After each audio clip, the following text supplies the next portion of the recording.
Welcome to this episode, this very special October episode of GLI Live. As many of you know, and if you don't, I hope you will soon be aware that October is for livers. And we'll be happy to explain why over the course of the entire month. I do want to say a special word to my breast cancer sisters, as we will be sending love to them. But October is for Livers is our campaign dedicated to raise awareness about all liver diseases with a particular emphasis on liver cancer. And it's so important for the Global Liver Institute because it is our way of serving the entire liver community. The Global Liver Institute has as its mission to put liver health on the global public health agenda equal to its prevalence, which is unfortunately high, and its impact, which we'll talk about today with our very special guest. As you know, GLI Live has originated as part of our COVID-19 response program, but has grown into so much more. And so I look forward to sharing with you information about liver disease and liver cancer throughout this month of October in very special and unique ways for us. And so to start us off with that, today I have the extreme pleasure to be speaking with Kristina Hagman. If the name Hagman sounds familiar, that must mean that, like me, you are a fan of Larry Hagman, star of Dallas, of Dream of Jeannie, and so much more. And you may or may not know that he received a liver transplant. So like so many of us, he and his family went through that arduous journey, waiting for a transplant, experience a transplant, and thinking about what that gift meant to the rest of their lives as a family. So we're going to explore that today. Kristina herself is an artist, an author, and someone who I've just been delighted to get to know, and I know you will as well. So welcome, Kristina. Hello, it's such a pleasure to be here. Meeting you has been a very bright spot during this interesting and strange time of COVID. You've already lifted my heart. Oh, thank you so much. That means so much to me. You know, when I think about my time spent post-liver transplant, it's for moments like that when I can talk to a family member or a patient, and I've, made their burden a little lighter in some way. And that's what we're going to do today for so many families, hopefully. So, as you know and have been a part of in ways that we'll unveil throughout the show, this is October is for liver, and we use that hashtag October is for livers, and with a nod to the marketing folks in the state of Virginia as well, I should acknowledge. But you have a personal experience with liver disease, and so why don't we start with that? Well, yes. Yeah. So I was pregnant with my second child when my dad got the call that he had to be at the hospital in half an hour because he had the wonderful opportunity to have a new lease on life. And just shortly after the operation, which took quite a while, about 2 or 3 days later, I arrived with my then 3.5-year-old, and we got to see and be a part of Dad's support system, which was such a gift to be let in, to be part of the healing process. Wow. So there are right now 13,000, almost 14,000 people who are waiting for a liver transplant. People die every day waiting. We're only in the US able to do about 8,000 transplants a year. in terms of your father's experience, how sick was he, leading up to the transplant, and then, what did he get back what did the whole family get back by having him experience the miracle of transplantation? Well, so he was very ill by the time he got a transplant. He was lethargic. He wasn't thinking straight. His eyes were yellow.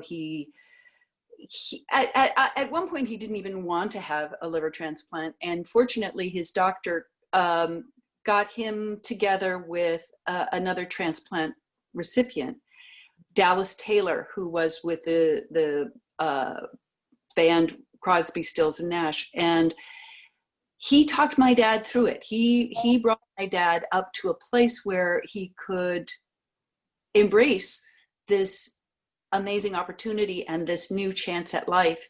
And then by the time he was really, really sick, I was pregnant with my second child. And so, I was talking to him about that this child was going to have this opportunity to get to know him. And in fact, that was one of the great gifts of his liver transplant, that my daughter got to have a special relationship with her grandfather, and we're so grateful.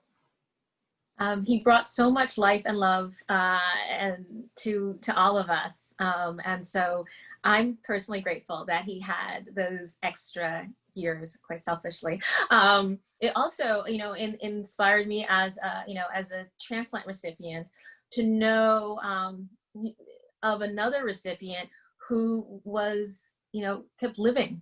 And so, there were so few public liver patients. There still are today. And there's so few public transplant recipients because there's so much stigma around liver disease that it was really just inspirational to know that here was someone who, that I, knew from television, and who had the same experience that I was going through, and could go back to an active life.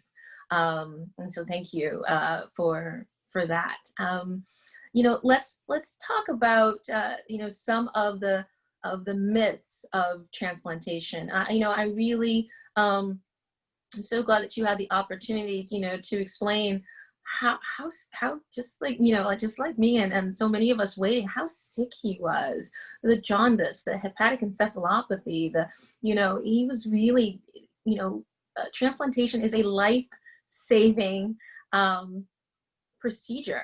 And for many liver cancer patients, particularly many of them are not eligible for surgery. So transplantation is the only cure. For the disease I had, it was the only cure. And so, there are myths, however, around celebrities, bumping their way up into line and getting transplants unfairly, or people like me who are African American, or my parents were just school teachers, that that we don't get organs. And so you've had to face that question, those issues, and so tell me about how that has affected and negatively impacted your transplant experience. Well, so it's been so wonderful to talk to you. I can't tell you how many times people would meet me on the street, or I would be, a journalist would be talking to me, and they would say, well, isn't your dad the lucky one because of his fame and his money? He got to jump the line. He got to have a liver when most everybody else doesn't. And I carried that burden of doubt that, was it because of our family's privilege that my father got a transplant? Did he take it away from somebody else? This incredible burden and sadness that somehow the world is that unfair. But then you helped me out. I had the opportunity to be on staff at UNOS, the United Network for Organ Sharing, which does the country's organ transplant policy after my own transplant, and work directly with the patient affairs committee and the minority affairs committee, and my job was to brief them as well as to work with patient education and do some other neat things. But one of the things being involved in communicating how the transplant system worked was debunking that specific myth. And I remember and I was involved in specific cases of clarifying, when Mickey Mantle got a transplant. First of all, there is no transplant list that just exists that people could be, advantaged to. People are listed at their transplant center for medical reasons and medical criteria, and then only when an organ becomes available is a match list created that is around the blood type of the donor, the other physical characteristics. Like, for me, they thought that I might be too small. I was only 85 pounds, and the donor who was actually that they were thinking of matching me with was this 6 foot man who had died unfortunately in a motorcycle accident. So they kept asking me, how tall are you? I was like, how tall do you need me to be?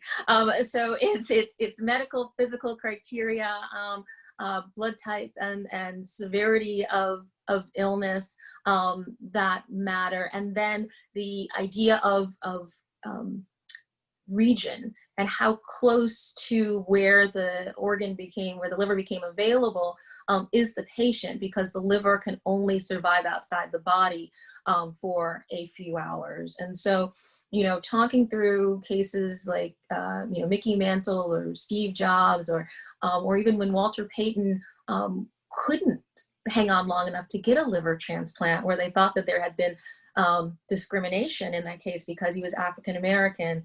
Unfortunately, he had liver cancer that was so progressed that they couldn't save him. So being able to, walk people through the rigors and the scrutiny and how the transplant system actually work, I hope it does help some people. I hope that people understand the fairness that is built into the system.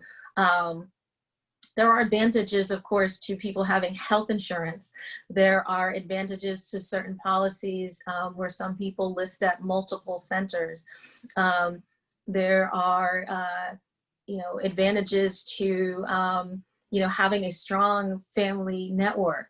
Some people aren't listed by their transplant center because the center feels that they won't have a network to support them through. So there are, advantages and disadvantages that people have in the system. If you're having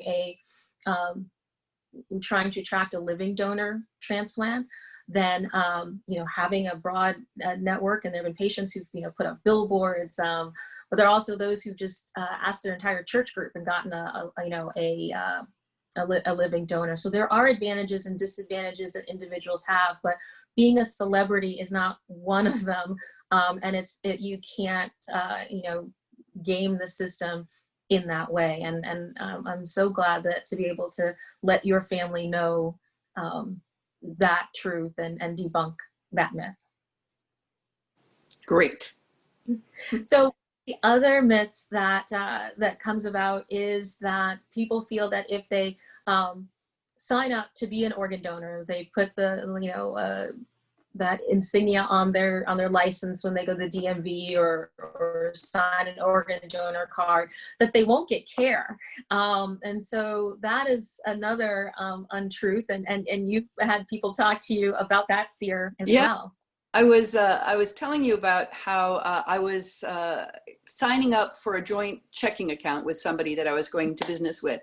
And in the process, we had to pull out our driver's license, and the lady at the bank said, "Oh, you're an organ donor. That's so wonderful." And the other person involved said, "I would never do that. If you put that on your driver's license and you're in a car accident, the EMT is going to let you die so that they can harvest your organs." And it really made me think twice about going to business with this person. So let's talk through that one, because that to me, that sounds outrageous, but you have such good arguments about why that is outrageous. Well, you know, I have experience with this and working within the transplant system and with hospitals and organ procurement organizations for more than 2 decades now. You know, people need to know that the teams that are responsible for your care, whether that's in a, you know, an ambulance or EMT situation or at the hospital, are totally separate from the teams of people who are in charge of requesting, you know, permission and consent to donate an organ, or who are responsible for organ donation in a particular region. Totally separate people, totally separate tracks, and your, you know, your health status long before organ donation is even an issue would have to be certified by 2 separate physicians. So that's another sort of, you know, safeguard. You know, and frankly, as you know, my father died a few days after a car accident, and we had done everything possible in terms of putting him on the type of, you know, life supports that would be required to perfuse his organs and hopefully preserve something so that he could donate. And you know, and even then, we weren't ultimately able to donate his organs. And so, you know, far from trying to, you know, harvest from everybody who comes through the hospital, there are a lot of criteria and circumstances and medical supports that have to have been done before a family is approached by the OPO staff to consider transplantation, and then hopefully it's something that's medically viable. But nobody should be concerned that their organ donor status would be a negative in any way involved in their care. So I'm glad that we have the opportunity to debunk that myth today. Well, that was my instinct, but having somebody with all your experience and work in this realm to verify that is wonderful, you know, very reassuring. Well, we hope that, you know, more people do learn about transplantation, and because ultimately, you know, and there are in the liver community right now, you know, different people who support different types of organ allocation policies and complicated systems of points, and, you know, who should be, you know, given those points based on what criteria. But at the end of the day, the problem can really only be fixed, you know, until we have 3D printing of organs and other fancy things like that, by organ donation. Either, you know, living donation or deceased donations. And so this issue of making people or giving people the confidence to designate themselves as an organ donor and having that conversation with their families is really the only way that every liver patient, every patient who's on the transplant list has a chance, you know, at this miracle that you and I have experienced. And you wrote about this experience as well in your book that I'm happy to have and got the opportunity to read. It's called The Eternal Party, Kristina Hagman, Understanding My Dad, Larry Hagman, the TV star America Loved to Hate. Some of us just loved him. I was on the edge of my seat though, like, who shot JR? I have to admit. But I knew he was fortunate. You and millions others. I don't think I was even supposed to be watching Dallas or anything, but my parents couldn't keep me away. And so tell us about the experience of writing the book and the intention of telling your story with such candor, of your family, your father, yourself. Well, so being close to a celebrity, lots and lots of people approached me, especially after he died, saying, you have to write your story. This is such an amazing story. You have to write your story. But that's not enough of a reason to write a book. And but there was this change that happened for my dad after his transplant, where he really realized that his celebrity was a platform to help and educate people, and that he was involved in kidney organ donorship. He was, let's see, I checked it out because he had a lovely book too. Yes. And I wanted to get it straight. He was working with the Advisory Committee on Organ Transplantation for the Department of Health and Human Services. Mm-hmm. So, but long before his transplant, we were in, during I Dream of Jeannie, we were in an Air Force base, and there was a picnic, and they invited actors to come and do an autograph signing. And there were no adult men around. It was just kids and moms. And a little boy thought that my father was his father because he was in uniform. And I was very jealous. I was like 8 years old. I was very jealous. And my dad pulled me aside and he said, this little boy needs me to be his dad right now. You have to learn to share. And I wrote the book in that spirit of sharing, because he really did mean a lot to a lot of people. And as I got into the book and started reading other people who taught about writing the memoir, I realized that it wasn't interesting to just create the cardboard cutout of my relationship with my father. And it allowed me to explore more deeply what the relationship was about, but also I set up a criteria for myself that if I wrote about something, and sometimes things that I never thought I would write about, would it benefit somebody else? Or was this just something that I need to write about to be cathartic? If it wasn't of assistance to someone else, it didn't make the cut. So those were some of my intentions about writing the book. That's fantastic. And it really is a wonderful book. I do encourage people to read it. And I'll just say, one of the things that touched me was the similarity between, being with your father in the last moments. I sang to my father, as well, and held his hand, and try to make sure that the last words that he heard were special to him. And so yes, there's so many aspects of the book that are interesting, sort of as a fan or as somebody interested in in experience. But as somebody who has a brother, I enjoyed you talking about your brother, and that touched me a lot. And so I believe your intention is fulfilled. This really did help and heal and instruct and just really give and contribute in such a wonderful way. So thank you for writing it, and I do hope that folks will read it. Thank you. So